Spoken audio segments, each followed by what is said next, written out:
এজে top Bangla news চ্যানেলে আপনাদের স্বাগত। এই মুহূর্তের পর সবথেকে বিরাট বড় খবর, সব সূচি বাতিল করে মুখ্যমন্ত্রীর দিল্লি মথা নিয়ে সিদ্ধান্তেই কারণ। বিস্তারিত জানিয়ে দেব, সঙ্গে থাকবেন। মাঝখানে মাত্র দুদিনের ব্যবধান, ফের দিল্লি উড়ে গেলেন মুখ্যমন্ত্রী প্রফেসর ডক্টর মানিক শাহ।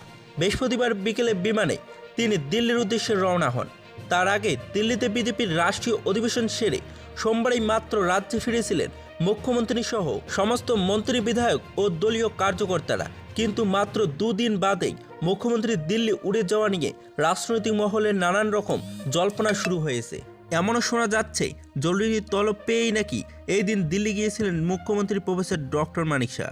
এইদিকে তীব্রমাতার প্রাক্তন চেয়ারম্যান প্রদ্যুৎ কিশোর বর্তমানে দিল্লিতে অবস্থান করছেন। ফলে আসন্ন লোকসভা নির্বাচনে মথার সঙ্গে বিজেপির রফা নিয়েও কোনো গুরুত্বপূর্ণ সিদ্ধান্ত হতে পারে, এরকম প্রচারও দিনভর চলছে। কেউ কেউ এমনও বলছেন ত্রিপুরায় বিজেপি ও মথার মধ্যে রফা নিয়ে দিল্লির বৈঠকে উপস্থিত থাকবেন নেডার চেয়ারম্যান তথা আসামের মুখ্যমন্ত্রী হিমন্ত বিশ্ব শর্মা। তবে রাতে সর্বশেষ খবর অনুযায়ী জানা গিয়েছিল মুখ্যমন্ত্রী একেবারেই অন্য কারণে দিল্লিতে গিয়েছিলেন এবং এই সূচি পূর্ব নির্ধারিতই ছিল। সরকারি কিছু কাজের পাশাপাশি মুখ্যমন্ত্রীর জায়াত চিকিৎসা সংক্রান্ত কাজেই মূলত তিনি দিল্লি গিয়েছিলেন। তবে যেহেতু সামনেই লোকসভা নির্বাচন, তাই দিল্লিতে অবস্থানকালে বিজেপির কেন্দ্রীয় শীর্ষ নেতৃত্বের সঙ্গে মুখ্যমন্ত্রীর সাক্ষাৎকার হতেও পারে এবং এইটুকুই, দুদিনের মধ্যে মুখ্যমন্ত্রী রাজ্যে ফিরে আসবেন বলে সূত্রে জানা গেছে।